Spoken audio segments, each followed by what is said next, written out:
ఏపీలో మహిళలకు శుభవార్త చెప్పింది సర్కార్. ఆగస్టు 15 నుంచి ఏపీలో మహిళలకు ఉచిత బస్సు ప్రయాణం పథకం అమలు చేయనుంది ప్రభుత్వం. కర్నూలు పర్యటనలో సీఎం చంద్రబాబు ఈ ప్రకటన చేశారు.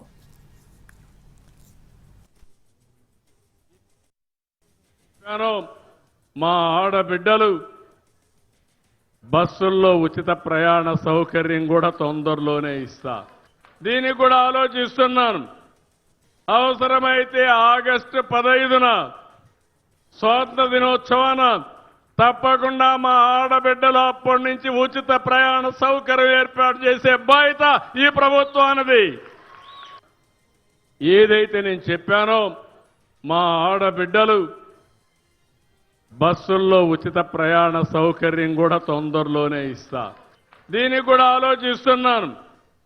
అవసరమైతే ఆగస్టు 15న స్వాతంత్ర దినోత్సవాన తప్పకుండా మా ఆడబిడ్డలు అప్పటి నుంచి ఉచిత ప్రయాణ సౌకర్యం ఏర్పాటు చేసే బాధ్యత ఈ ప్రభుత్వానిది.